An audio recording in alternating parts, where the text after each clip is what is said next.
What's up, guys? This is the Gospel According to Mark with a C. He is I, and I am he. Just taking some time to tell you exactly what's on my mind. Thank you for joining me once again, my friends. Now, a few of you have asked me about my feelings and views concerning this Velma series that's on HBO Max. Now, I will tell you right off the bat, this is not a review. This show does not need a review. It needs something much more serious. So let's talk about it, guys, because this, first of all, let me just say this, all right?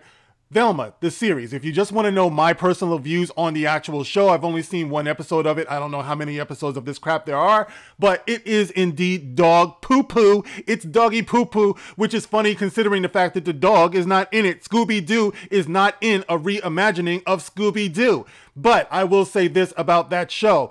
I believe that shows like this are actually a creation of a new genre, okay? We have action, adventure, comedy. This particular genre of show would be parasitic. These are the shows that exist for no other reason than to just sponge off of what came before it and leave nothing more after it's gone. They take it all, they suck it dry like vampires, guys, and they destroy it. So basically, it's a new genre, it's parasitic. All right, but that's not what this video is about, guys. You don't come here for the average run-of-the-mill review, blah, blah, blah. No, we're going to get down to the heart of what's going on here and what we can do about it, guys, because Mindy Kaling deserves an intervention. She needs an intervention. She is in crisis. There's something wrong here, guys. Now, I remember my first introduction to Mindy Kaling was probably back in maybe 10 years ago or so when she did that show on Fox, the Mindy Project, I believe it was called, back in maybe like 2012 or something like that.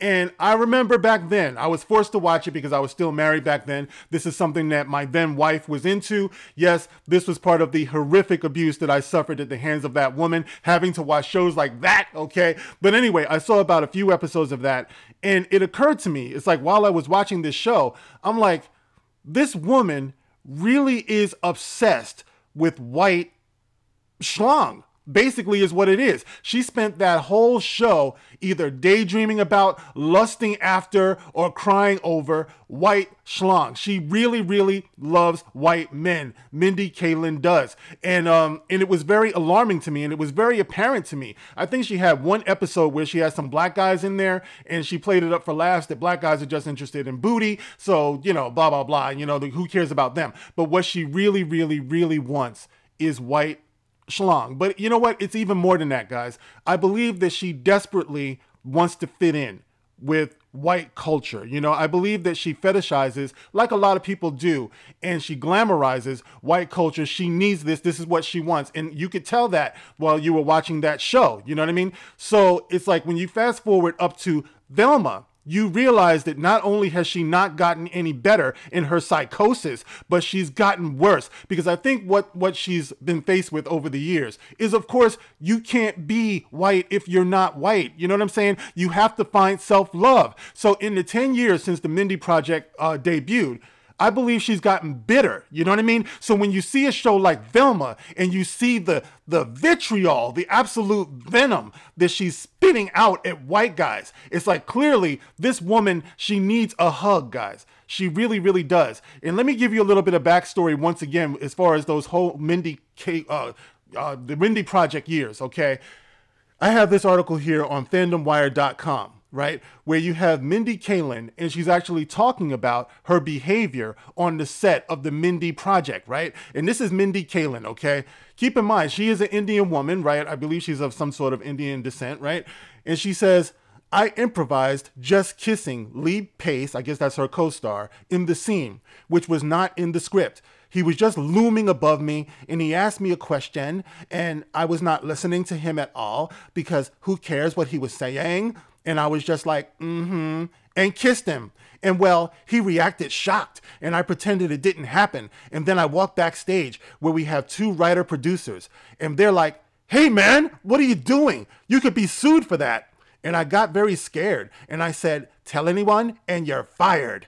Tell anyone and you're fired, guys. Now imagine a man who's in control of a production behaving this way. He would not have survived, but somehow Mindy Kaling was allowed to continue to go on in her psychosis to the point where we find ourselves today. And back then, okay, she was also criticized by this. Like, I thought it was just me who had that observation about her being obsessed with whiteness and white men and everything. But even back then, according to this person who was on Reddit, they were making the same observation. And the observation they made was, let's see what it says here. Let's see. People on Reddit had commented on Kaling's portrayal of roles that are largely obsessed with white men. She constantly uses the same tired tropes in her work. The self-hating Indian girl who is obsessed with the slightly abusive white guy. So even back then, she was being called out for that. So it's no surprise to see Velma right now. Now, keep in mind, guys, she could have reimagined herself as Daphne, okay, if she had to insert herself into this. And that, guys, that's part of the disgusting nature of all of this as well. She had to put herself into a Saturday morning classic, a staple for generations, beloved by all children growing up Saturday mornings, you know what I mean? But she had to put herself into the show, and she put herself into the show not as Daphne. She could have done that. She could have imagined herself to be that hot chick that Fred loves, that hot chick that she coveted so much of Fred, of white guys, right? That could have been her. But no, she couldn't do that, because even in her advanced psychosis, she has to identify with the frumpy girl who has no shot with that white guy, okay? So she's not satisfied to do that, to just be Daphne. No, she has to be the one who destroys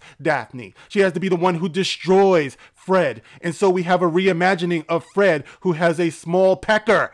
That's what she did, all right? Once again, bitter, disgusting, but that's what she did. And that's what it all comes from. It all comes from the fact that Fred is like forbidden fruit for her. White guys are forbidden fruit for her. And so she, in her wrath, you heard the old saying that hell hath no fury as a woman scorned. Well, I imagine she's been scorned very much in her life because she doesn't love herself. So she lashes out at everybody around her, all of the whiteness around her, and she spits all of this hatred out towards them. And that's what we get. That's what we get from Scooby-Doo. And of course, she just destroyed Shaggy. Shaggy got taken out of it completely. And now it's this black guy named Norville, I believe it is. And of course, Norville is carrying a torch for her, because just like with the Mindy Project, she imagines that all black guys, they lust after her because they all want big booties, she said. I remember she said that in the show. You know what I mean? So Norville gets to just be up on the shelf whenever she wants him. But in the meantime, she's got bigger fish to fry, where she's going to try to destroy the image of the white man. So this is what's happening, and this is what is going to continue to happen, guys.